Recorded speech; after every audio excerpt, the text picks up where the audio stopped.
गुरु ने जामाई के बाद बुलाया और पहले ये आचार्य ने तब तक सभी जो संघपति वगैरह थे, विहार कराने वाले थे, उनको सूचना दिला दी थी कि तुम एक काम कर लेना, जैसे ही विहार का समय आए तुम बढ़िया सी एक डोली बना के ले आना। अब जो गुरु ने कहा उन सब ने व्यवस्था कर ली, पर देखना गुरु का विश्वास और गुरु की करुणा मोहना जी कैसी होती है, गुरु की सीख कैसी होती है। गुरु को विश्वास तो था कि ये बैठने वाला नहीं है, पर सीधी सीधी कहते कि चल बेटा यहाँ रुकने की व्यवस्था नहीं है, तो बेटा तो कहाँ मानने वाला था, शिष्य कहाँ मानने वाला था। ये थी करुणा, ये था उपदेश, ये थी सीख, ये था वह वास्तव में कहे सीख गुरु करुणाधार। उन्होंने कहा कोई बात नहीं बेटा, तुम्हें चलने में असमर्थता है ना, ये तो तुम्हारे लिए डोली बनाई है, तुम डोली में बैठ के विहार कर लेना, फिर जहाँ उतरना है वहाँ उतरना, फिर बैठ जाना। मैंने कहा गुरुजी मैं तो डोली में नहीं बैठने वाला, आपने ही सिखाया है कि जब तक शक्ति है तब तक पैदल विहार करना, ये दिगंबर मुनि की चर्या है। ने कहा हाँ अब तुम्हारी शक्ति नहीं है तो तुम एक काम कर लो, ये डोली बन गई है, तुम डोली में बैठ जाना। जबकि डोली संजीव भाई ऐसी थी कि अगर मैं बैठ जाता तो टूट जाती, वो तो बैठने के लिए बनाई नहीं थी, वो तो बस दिखाने के लिए एक बल्ली थी और छोटे छोटे प्लाई के ऐसे टुकड़े लगाए थे, बैठ भी जाता तो भी टूट जाती, पर दिखाने के लिए बना के रखे थे। खूब कहा कि बेटा बैठ जाओ बैठ जाओ बैठ जाओ।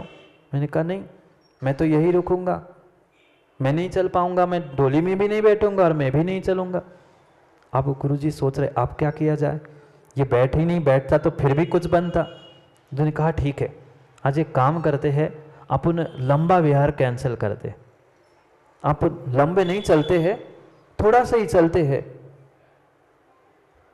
फिर हमने सोचा ठीक है क्या करे, स्थान भी नहीं था, तो गुरुजी ने कहा देखो बेटा यहाँ स्थान नहीं है, 2-4 किलोमीटर आगे जैसे स्थान मिलेगा वैसा चलते हैं।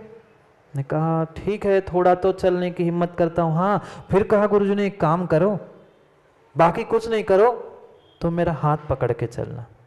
अब गुरु कहे शिष्य को कि बेटा तुम मेरा हाथ पकड़ के चलो, तो कौन सा शिष्य गुरु की बात टाले। मैं तुरंत तैयार हो गया, गुरु ने हाथ पकड़ा और गुरुजी ने कहा चलो समय हो ही गया है, अपन विहार करते। मैं भी खुश हो गया, कितनी दया, गुरुजी हमारा हाथ पकड़ के चलेंगे, गुरु का हाथ पकड़ के विहार करना, और 2-4 किलोमीटर, क्या कहा था, ज़्यादा नहीं चलेंगे, थोड़ा सा ही चलेंगे। अब आचार्य का थोड़ा सा तो टीकमगढ़ वाले सब जानते ही है, 10-12 से कम छोटा थोड़ा सा उनका होता ही नहीं है। जहाँ रुके थे वहाँ से बस बहुत हुआ होगा 200 मीटर भी नहीं चले, हाथ पकड़ के 200 मीटर चले, आगे लेते गए। फिर कहा एक काम करो, तुम थोड़े धीरे से चल रहे हो, मुझे देर हो रही है, मैं काम करता हूँ, थोड़े सा आगे जाके मैं रुक जाता हूँ जहाँ रुकना है, तुम धीरे धीरे आ जाना। पहले तो हाथ पकड़ के बाहर ले, अब रोड पे ले, अब रुको, कहाँ रुक रहे, ना पीछे जा रहे ना आगे जा पा रहे। तब तो ऐसे लग रहा था कि पकड़ के बाहर तो ले आए, पर क्या गुरु की करुणा थी, वह भी थोड़ा थोड़ा करते करते, उस दिन भी शाम को 12 किलोमीटर चला ही दिया था, पर थोड़ा सही चलाया था। ये करुणा है, बाहर से तो लगता है कि क्या कर रहे हैं, पर मुझे विश्वास है तब अगर उन्होंने वह चलने का सामर्थ्य नहीं दिलाया होता तो शायद आज मैं इतना चलते हुए पूरे भारत में विहार करने की शक्ति नहीं रखता। ये गुरु का काम ही होता है। गुरु कुमार, पंडित जी शिष्य कुंभ है। बाहर से कितनी ही चोट मारे, पर अंदर से हाथ देते हैं। यही गुरु की करुणा होती है। अंदर का हाथ, अंदर की करुणा, अंदर की दया गुरु की नहीं समझ में आती। हमें तो बाहर की चोट, बाहर की वह थाप तो दिखाई देती है, भीतर की हाथ भी तो समझे ये करुणा है। बिल्कुल उस नारियल की तरह, जैसे वे द्रोणाचार्य की बात चल रही थी, वे भी करुणा से ही ओतप्रोत थे। उनके भीतर किसी भी शिष्य के प्रति राग द्वेष नहीं था, मात्र इतनी भीतर करुणा भरी थी कि ये सोच रहे थे गुरु कि अगर आज इसने आज इसने ये विद्या का ऐसा प्रयोग किया है कि हमने कहीं निशाना लगाने के लिए कहा था, थोड़ा सा विघ्न क्या हुआ, उसने श्वान के गले में, श्वान के कंठ में इतने सारे बाण मार दिए। कल अगर कुछ हो गया, कल अगर ये विद्या सिद्ध करने बैठा और भी कुछ कर लेगा और भी इसमें पारंगत हो जाएगा तो पता नहीं कितने सारे त्रियंचों का प्राण ले लेगा। गुरु की क्या करुणा थी, गुरु की क्या सोच थी। गुरु ने ये नहीं सोचा कि ये छोटा हो जाए इसलिए इसके अंगूठा मांग ले। गुरु ने गुरु दक्षिणा इसलिए मांगी थी कि बेटा अगर आज तू नहीं संभाल लेता तो पता नहीं कितने जीवों को तुम मार देता और जाके नरकों में कितने वर्षों तक, सागरों तक दुख उठाता। ये करुणा थी। ये करुणा का तो हमें बोध ही नहीं होता। गुरु क्यों कहता है, क्यों हमें सीख दे रहा है? हमें तो मात्र बहिरंग क्रिया और बाहर की चोट दिखती है, अंदर का हाथ, अंदर की करुणा नहीं दिखती। शायद बहुत सारों को तो ये पता ही नहीं था कि द्रोणाचार्य ने इस कारण से अंगूठा मांगा था। उसकी दुर्गति ना हो, वह आज इतना एक्सपर्ट है, आज इतना पारंगत है, कल जाके और विद्या में पारंगत हो जाएगा, कितनों कितनों को मार देगा, हिंसा करके नरक निगोद ना जा पाए, इसलिए उन्होंने अंगूठा मांगा था, ना कि दूसरे को बड़ा छोटा करने के लिए। ये भूल है। जीव जिस स्थान पे रहता है उसकी सोच भी उतनी ही रहती है। छोटा है तो छोटी है, बड़ा है तो बड़ा है, बड़ी है। गुरु की सोच बड़ी होती है, विश्वव्यापी होती है, करुणा और दया से युक्त होती है। किसी जीव को दुख हो, किसी को परेशानी हो, ये कभी भाव आते ही नहीं है। भले ही हमें कुछ समय के लिए लगे गुरु ने ऐसा क्यों कहा, ऐसा क्यों किया, पर पक्का है कहीं ना कहीं अभिषेक भीतर गुरु की करुणा होती है। वह तभी तुम्हें समझ में आएगी जब आप उस स्थान पे पहुंचोगे। ऐसा ही है। जब तक बेटा बेटा होता है ना, तब तक सोनू बेटे को पिता की कीमत नहीं होती। बेटा तो यही कहता है क्या अकल है पिता को, हमारे जैसे माता पिता, हमारे जैसे मूर्ख माता पिता किसी के नहीं होंगे, हर बेटे को लगता है। पर कब तक जब तक स्वयं बाप नहीं बनता है तब तक अपने माँ बाप को यही कहता है कि मेरे जैसे माँ बाप किसी को ना मिले। पर जैसे ही स्वयं माँ बाप के स्थान पर पहुंचता है, वही बेटा वही बेटी समझ में आती है, नहीं माँ सही कहती थी, पिता सही कहते थे। कब समझ में आई? जब बेचारे माँ बाप चले गए। यही स्थिति है। गुरु की भी बात तब समझ में आती है, गुरु की भी बात तब समझ में आती है जब गुरु सामने नहीं होते। गुरु करुणा के वश होकर, दया मूर्ति होकर आपको समझा रहे हैं कि हितकारी, दुखहारी अगर कुछ है तो ये अहिंसा धर्म है। मत भयवंत होके, मत भयभीत होके इधर उधर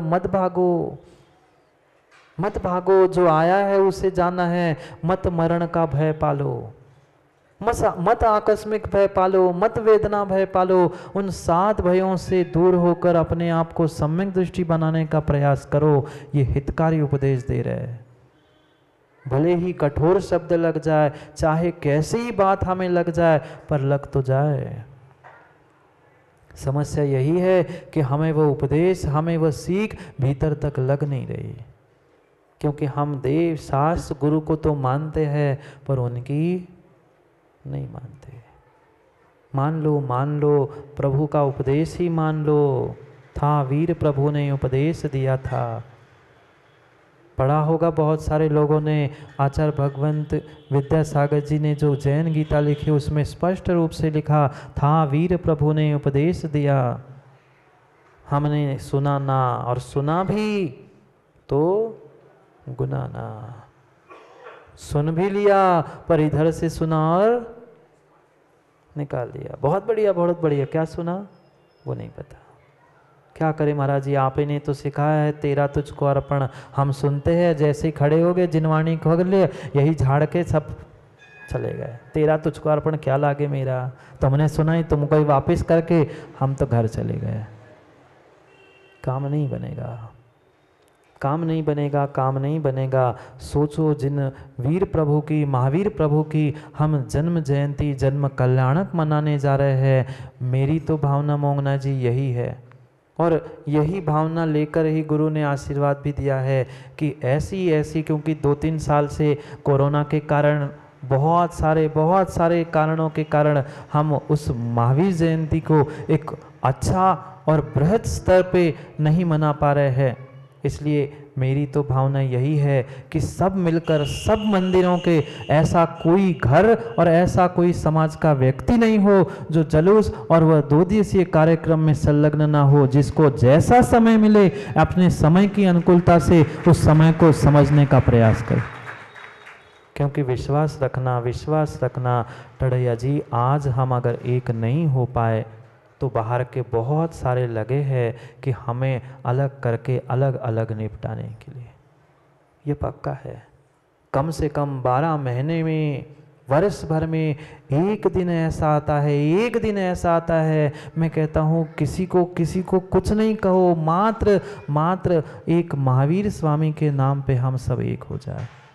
मात्र भगवान महावीर स्वामी ने जो जियो और जीने दो का संदेश दिया है, उस अहिंसा रूपी संदेश के नाम पर भले ही अपन 1-1.5 दिन के लिए, पर उतने ही समय के लिए एक हो जाए। लगे भी तो कि जैन और बनिया की संख्या कितनी है। ऐसे ही होता है, वह हर व्यक्ति यहाँ से घर से आरती करता है, दुकान तक पहुँचता है, वहाँ से वापस आके अब जुलूस आगे बढ़ गया, फिर दुकान खोल के बैठता है जैसे खाने पीने की कमी पड़ी है। सोचो समझो, अगर हमारे ऊपर किए गए उपकारों का बदला हम एक दिन नहीं कर पा रहे हैं तो हम जैन और बनिया कहने के लायक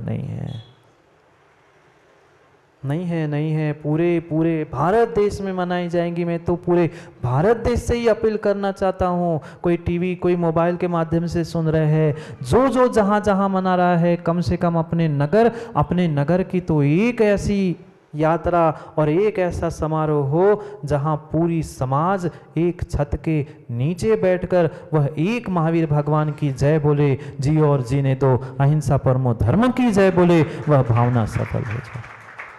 अगर एक व्यक्ति स्वयं से ही काम करे ना, स्वयं की जिम्मेदारी ले, मैं कह रहा हूँ किसी की घर परिवार समाज देश मंदिर किसी की जिम्मेदारी नहीं लो, व्यक्तिगत स्वयं की जिम्मेदारी लो। जितने कार्यक्रम है मैं व्यक्तिगत पहुंचूंगा। कौन कौन नहीं पहुंचेगा हाथ खड़ा करना। कौन कौन नहीं पहुंचेगा? कोई नहीं हाथ उठाया। मतलब क्या हुआ लोडवा जी? मतलब क्या हुआ? सब लोग पहुंचेंगे। और मैं तो कहता हूँ माँ, पापों में तो दुखों में सब जगह सबको बुला के पहुंचते हो। ये ऐसा निमित्त और ऐसा साधन है जिससे हम अपनी एकता, अपने पापों की निर्जरा बहुत कुछ कर सकते हैं, पर समझने की आवश्यकता है। तो कौन कौन चाहता है कि इस साल की महावीर जयंती हम भूतो न भविष्यति ऐसी करना चाहते? हाथ खड़े करना। अरे कमजोर है हाथ, आप लोग नहीं चाहते माताओं? भारत की माता और विशेष करके बुंदेलखंड की तो माता ऐसी है, वो हर घर में झांसी की रानी है। वही चाहे तो बुंदेलखंड को जीत ले। आप सोच लो तो पूरे भारत का इतिहास बदल सकते हैं, पर चाहने की आवश्यकता है। इसलिए झांसी की रानी नहीं बनो, कम से कम सच्ची माँ ही बन जाओ तो ही काम हो जाए। अपने परिवार और अपने आप को इस कार्य से जोड़ने का पुरुषार्थ करो तो विश्वास मानना, ऐसा आनंद आएगा जो कहीं आज तक नहीं आया। इसलिए बंद तो रखते हैं, पर बंद मात्र जुलूस निकलने तक रहता है। पंडित जी, अरे आप कहो नहीं, हम जानते हैं, भले ही पहली बार हम टीकमगढ़ में महावीर जयंती मनाने आए, पर घर घर की कहानी और समाज की कहानी पता है। जब तक जुलूस नहीं निकलता है ना, तब तक वो शटर बंद कर दिया, आरती कर ली, बहुत 10-15 मिनट नाच गाना कर लिया, हाँ हम भी जुड़े, 2-4 सेल्फी ले ली, और फिर जैसे जुलूस आगे बढ़ गया खोल के बैठ गए। क्या करे बेचारे, जो भिख मंगे हैं वे गेट खोल के बैठेंगे, और जिनको भगवान की कृपा से बहुत कुछ मिल गया है वे भगवान के लिए न्यौछावर करने के लिए पहुंच जाए। मिथ्या दृष्टि भग जाएगा, टीकमगढ़ छोड़ के चले जाए, पता चला ऐसे ही है। अब क्या कर से? हाँ, अरे समाज तो मनाओ थे, पर हम जो ध्रुव इस साल बनाई जा रही है, कुछ ही मिनटों में, कुछ ही समय में आपके सबके सामने वो आने वाली है। ऐसे अद्भुत दृश्यों के साथ, ऐसे अद्भुत मंचन और सांस्कृतिक कार्यक्रम, जुलूस और ऐसा होना चाहिए कि बाहर के लोग भी देखने के लिए अड़ोस पड़ोस के नगरों से आए कि इस बार पता नहीं टीकमगढ़ में कहाँ से और क्या होने वाला है। ऐसा अद्भुत कार्य इस बार सबके सहयोग से होना है। आप लोग नहीं चाहते ना माताओं? फिर से एक बार हाथ उठाओ, कौन कौन चाहता है कि ऐसा अद्भुत कार्य हमारे इस टीकमगढ़ नगर में हो, जो धर्म नगरी बुंदेलखंड प्राण है। ऐसे अद्भुत कार्य को हम सभी को करना है, इसलिए तैयारी करना है। किसकी? महावीर जयंती की मात्र नहीं, अपने भावों की विशुद्धि की भी। वो तो होगी। ये मत सोच लेना मोंगना जी कि मैं नहीं चल पाता, मैं नहीं आऊंगा तो महावीर भगवान का जुलूस नहीं निकलेगा। एक किसी से कुछ रुकने वाला तो है नहीं, पर ये पक्का है, मैंने पिछली बार भी कहा था, फिर भी आगे कहूंगा ही, निर्णय हमें करना है कि हमारा नाम कहाँ लिखा जाएगा, आग लगाने वालों में कि बाग लगाने वालों में। भले ही हम जितनी शक्ति है, एक चवन्नी अठन्नी 5-10 सेकंड मिनट अपनी शक्ति के अनुसार तन मन धन से कार्य करो, तो विश्वास मानना वह जीवन को बदलने वाला अद्भुत कार्य हम कर सकते हैं। इसलिए सोचे समझे और निर्णय करें। हमें उन अपने जीवन को, मैंने तो बहुत कुछ सोचा और बहुत कुछ बताया भी है, वे सूरसागर जी कमेटी, क्योंकि आयोजक वे है, पर भले ही आयोजक वे हो, पर प्रत्येक मंदिर का कुछ ऐसा रथ, कोई ऐसा दृश्य, कोई ऐसी झांकी हो, वह आजकल प्रथा ही बंद हो गई।